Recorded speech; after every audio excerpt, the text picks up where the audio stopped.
Yes, good afternoon and welcome to another edition of LGBT Life, the programme that celebrates LGBT culture and, as I say, life itself. And yes, you're coming to us on a very wet and miserable Dublin afternoon. The heavens have just opened, but fortunately the heavens have opened and brought us Councillor Francis Timmons. So, Francis, welcome back to Dublin City FM. Thanks, Mick. Thanks for having me today. Francis, we first encountered you, is the way I would put it, on council matters, and straight away I thought, there's a man of substance. We are delighted to say you also got elected as well. How are you finding being a member of the political establishment, Francis? Yeah, it's interesting, challenging. There's a lot to be done, especially out in South Dublin County Council, where we've high unemployment, high social issues, and a lot of inequality, which we're talking today about equality, but a lot of inequality out in South Dublin County Council. So we need, we've a group of independents, we're working quite well together. We're trying as best, to agree on a lot of stuff, and we've set up a community alliance where we're working as a team. Well, you'll be pleased to know, Francis, the word I am getting coming in from South Dublin County Council is that you are more than holding your own, and as I say,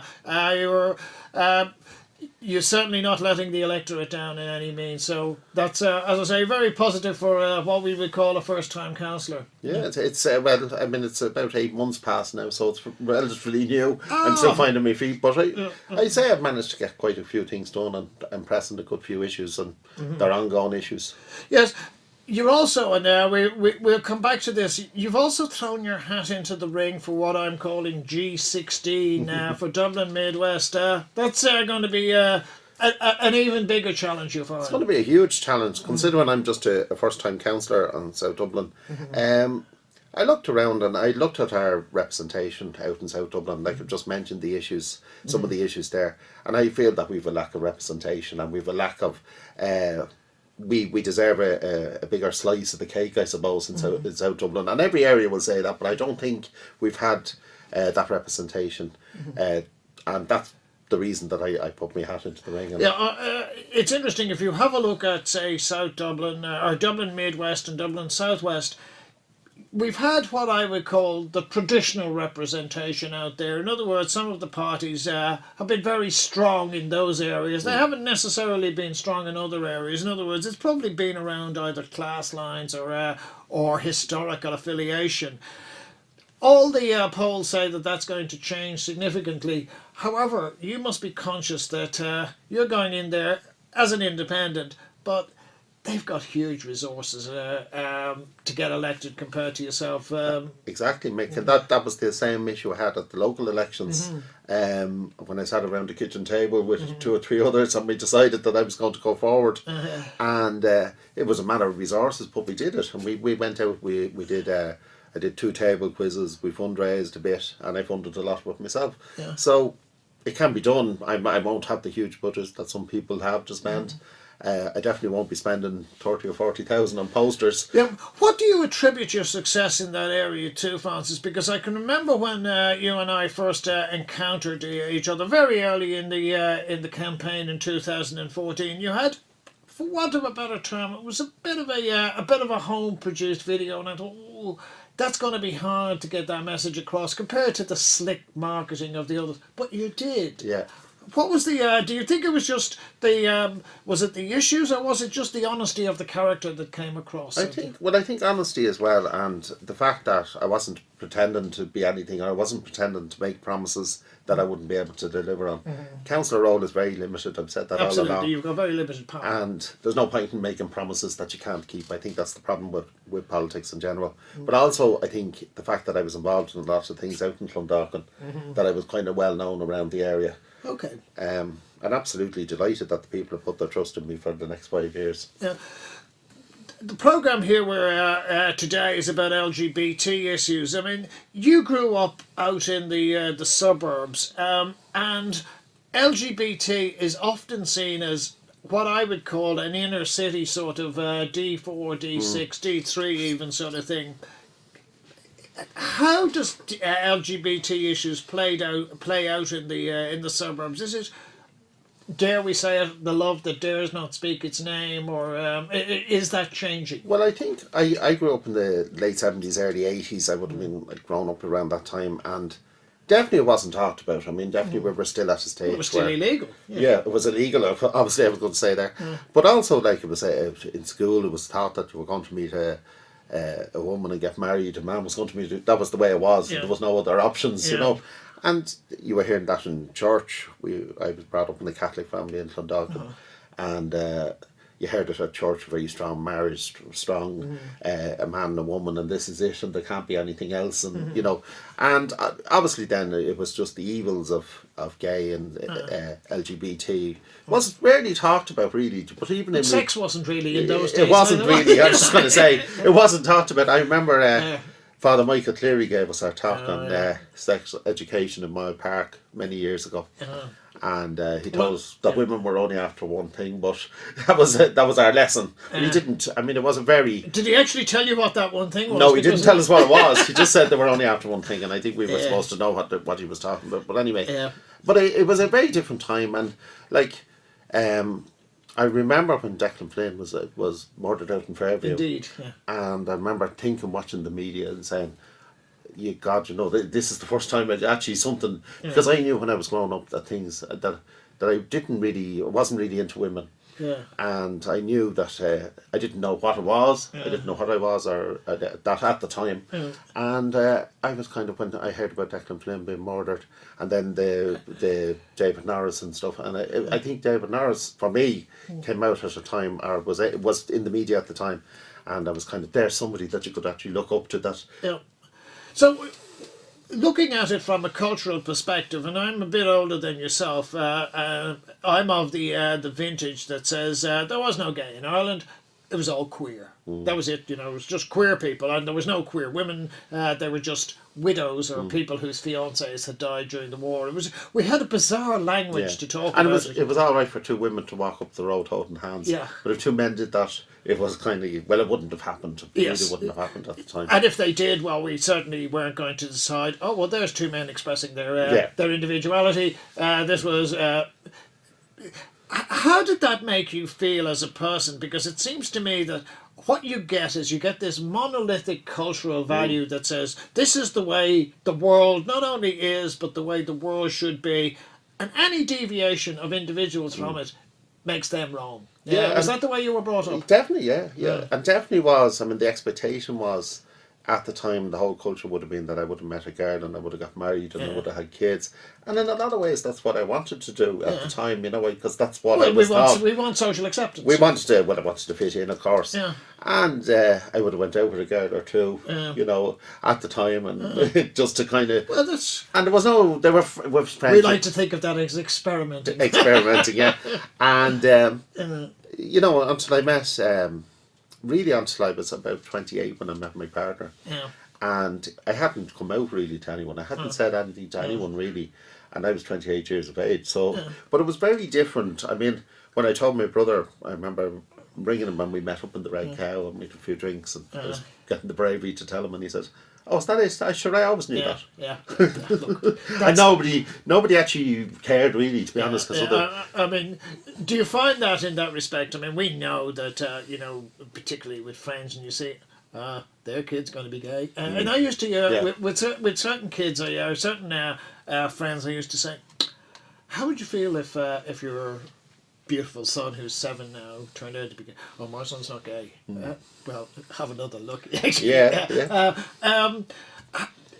Is there, as a society, do we put enormous pressure not only on the individuals but also on the parents as well? I think so. I think even now, and look, we've come a long way since the 80s, since the 90s. We're rapidly changing Ireland, but at the same time, there still is an expectation. And I think a lot of people that I talk to, you know, especially about marriage equality and that, it's great, but I wouldn't have for my son or daughter. Yeah, it's interesting. And it's great, and yes, those people should have it.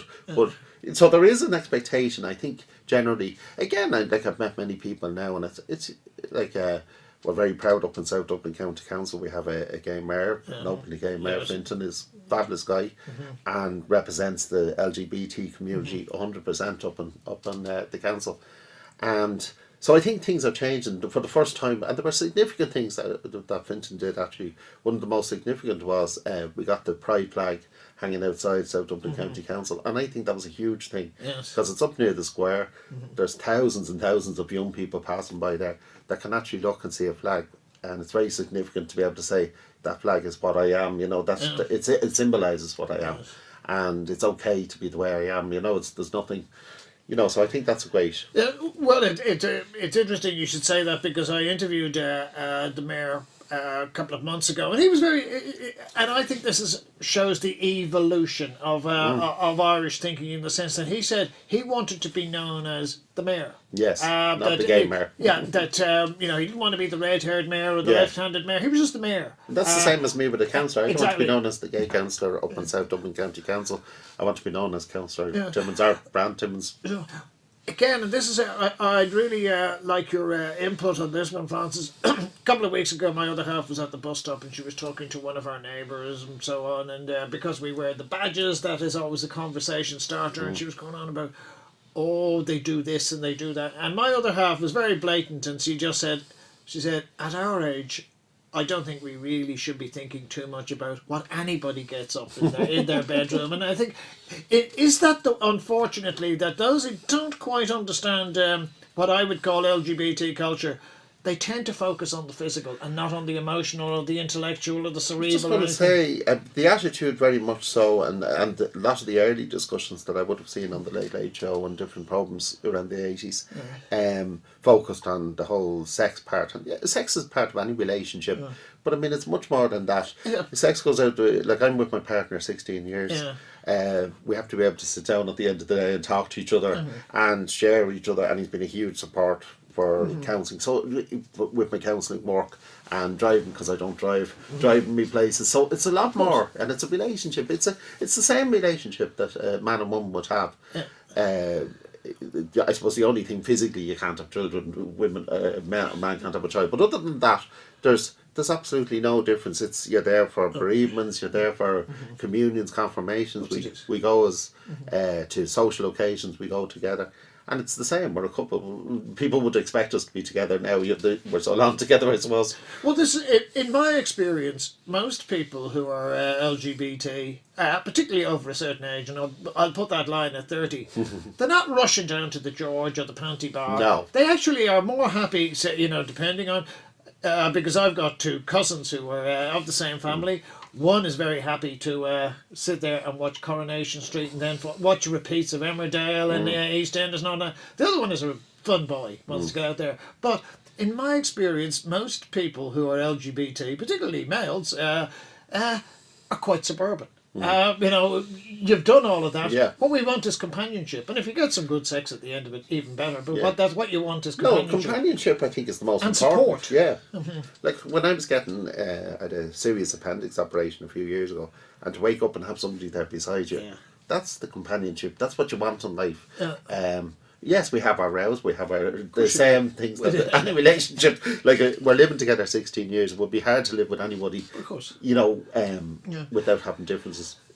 I want to put something to you, Francis, and this is something that has come up within what I would call the social circle that I mix, is that even if you had have gone off and still had, when you were 18, 19, as I say, met some person who you married and had a couple of kids, you still would have been a gay man. Yes. That's the reality. Yeah. Now, we've been discussing this issue about people who suddenly discover at 40 years of age, I'm a gay man and I'm now going to go out there.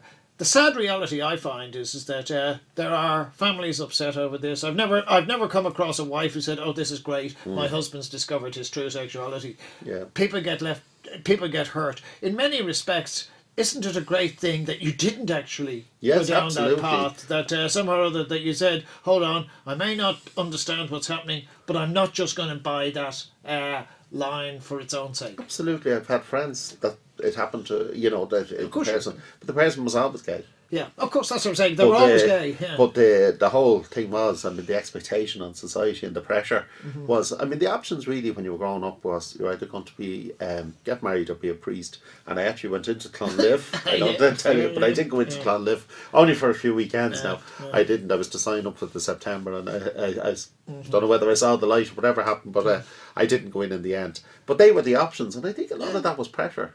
That was kind of right, this you're going to do one of the two of those things, and I didn't really want either at the end of the day. So, well, this is it. I mean, it's very, very difficult growing up as a kid, and particularly in Ireland, where we're not necessarily encouraging people to I won't say deviate, but to individualise their personalities. Yeah, and I think we should be encouraging, especially kids and teenagers, to express themselves and not be saying, no, you can't behave like that. This is, you know, within reason. Obviously, you want people to express who they are, and that's what life is about. We only get one life at the end of the day, so. Let's move on, Francis. The marriage equality referendum that's coming up. Did you expect it to come up that quickly after we've just had? I mean, it's only a few years since we've had civil partnerships. I think when you look, like, one of the most forward constitutions is South Africa have marriage equality for a long time, and Ireland, England has had it in. I think we have, like with the Good Friday Agreement, we said we would have similar laws, north and south, but. Yeah, I mean, it came around. I'm delighted it's come around. I'm delighted that's the first time in Ireland that we can actually sit down and have a discussion about issues. And again, that it revolves around, it's because this is for the civil partnership. It falls short, obviously, in constitutional wise. It's not marriage equality. Civil marriage in our constitution is recognised. It provides protection, recognition and dignity. And that's what I think everyone deserves at the end of the day. Yeah. Something that I've been canvassing to people is that technically we don't need a referendum. Technically they could just change the law. But in one respect, excuse me, I am actually pleased that they've gone down the referendum route, because it's an endorsement of the people as opposed to just within a parliament. Yeah. If that happens, and I am optimistic that it will happen, it will be the first country in the world to actually give their government a mandate to introduce marriage equality. Now, I think that's a very, very significant. I think it's a great step forward for Ireland. That aspect of it has been played down in the sense that it hasn't been elevated. Do you think Irish people are more or less likely to embrace the concept if they actually saw ourselves as being seen as being open and inclusive and being accepting? The best thing in Ireland is that we do have referendums on issues, and I've always said that. I think in some countries where they just bring in stuff, I think referendums allow for debate, and I think it will send out a huge message to the rest of the world that Ireland has moved on. We're a multicultural society. We're a society that promotes equality. We talk an awful lot about equality. Every meeting you go to, it's always of equality and everyone's treated. But the reality is that it's not always there. We have a Section 37 in the Employment Act, and we have obviously we don't have marriage equality, gender recognition rights that are coming on board. So we're still a bit off equality. We're getting there, and we are getting there. And I don't want to sound all negative because there's a lot of positive stuff, but even in 2015, to have to put up to have to discuss Section 37, which actually was the Mayor brought up that motion, and I discussed it, and there was a lot of people contributed to it.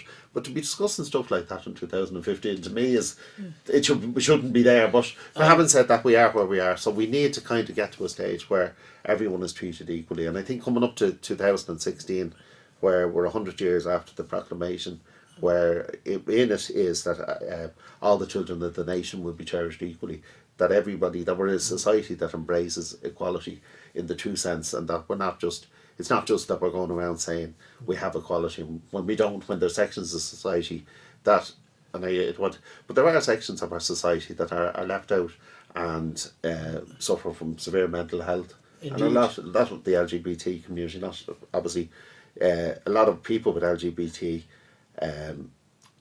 suffer from different mental health issues. Coming back to Francis the politician, you're there to represent all shades of opinion. What are you getting coming across your in-tray in the sense of the word? Are you getting many people saying, "Oh, I don't think you should be supporting that," or is it overwhelming? Like the bookies would have us believe that 3 and 4 are supporting it. Are you getting people coming to you and saying, "Francis, I gave you my number 1, and I appreciate all your views, but I want you to know that I don't support this motion, or I'm not going to be supporting the referendum"? I haven't. I'm being honest with you. I haven't come across that. Maybe they're afraid to come to you. Maybe they are. No, I've had maybe 2 people that said they didn't agree with it, and so we'll have to agree. But there wasn't a falling out or anything. It was just we'll agree to disagree. But I said, and like we're talking here, I said it's about equality. It's not. See, I think as well we need to get the message out that this is not extra rights for anybody. This is the same rights as everyone else. That's all that's been asked for. It's nothing extra. Nothing that's going to make us any different than anyone else. It's going to make everybody the same, and that's really I think we can get that message through. Like my niece 5 and I have a 2-year-old.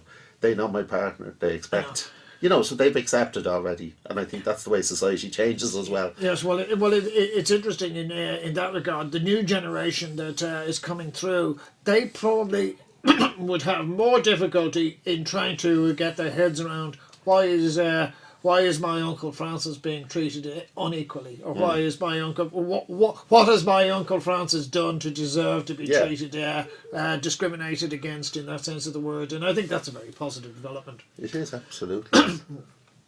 You mentioned Section 37. Now, this is a bugbear because Section 37 will still be an issue even if we vote 99% yes or 99% no. Just share with people what Section 37 is and who it affects. Well, it mainly affects people that are employed by religious. We have I don't have the figures in front of me. I had them actually at the council meeting, but we've a high percentage of our schools that are run by religious run. Subcontracted is the way I like to put it. We don't have a state education system, but we've subcontracted it. And the same in a few hospitals that are still left that they're under religious affiliation.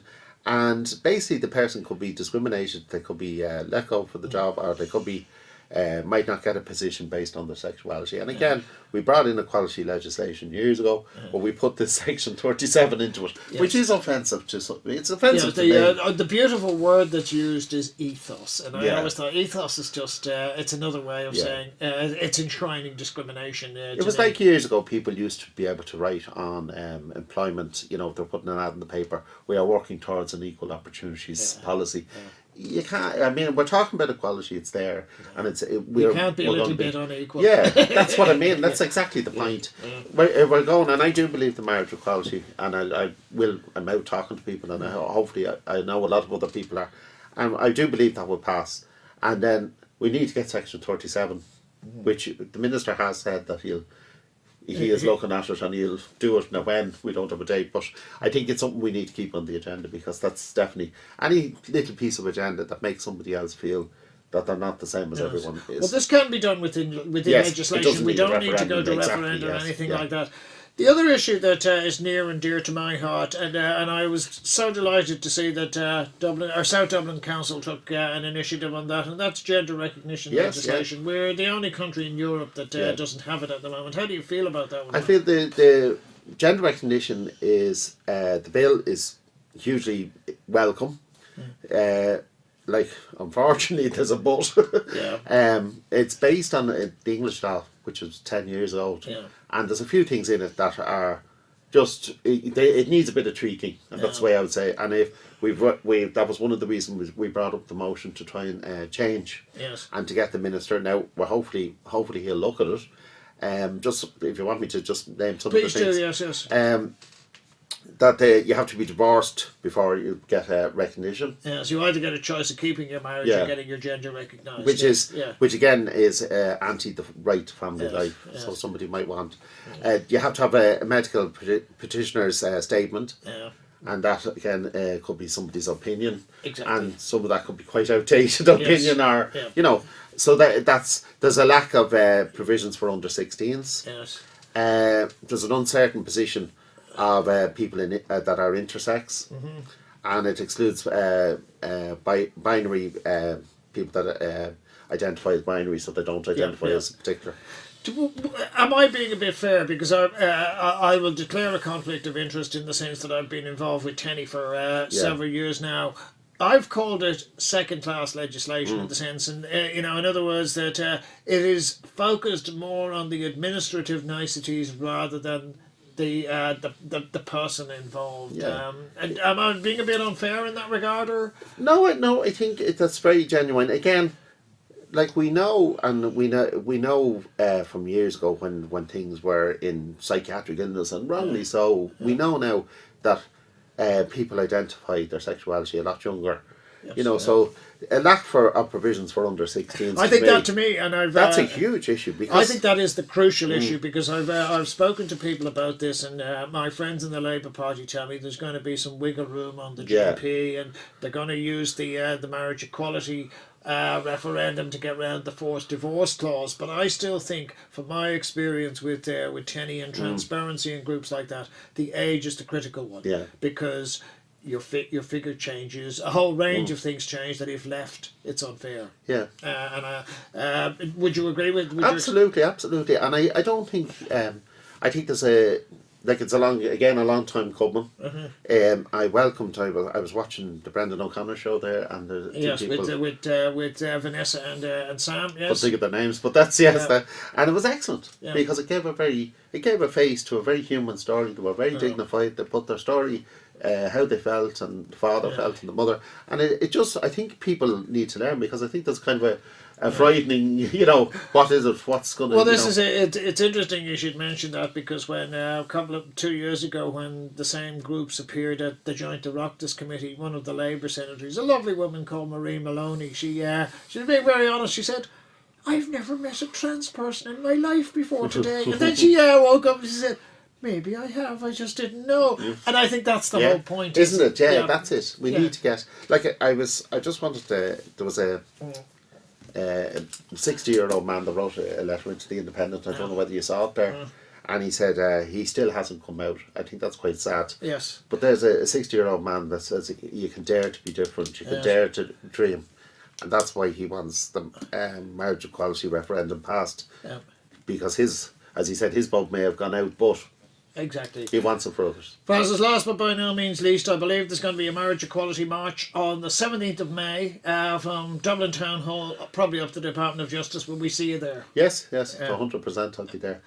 Look, we've run out of time today, Francis and I. We could talk till 5 o'clock and we still wouldn't get through it. But I want to thank our great friend Heather on the desk. Fabulous job. And don't go anywhere. Bernard Whelan's coming up with Dublin Edition. I'm Mick Fitz. We'll be back in a week's time. Thank you, Francis. Thank you.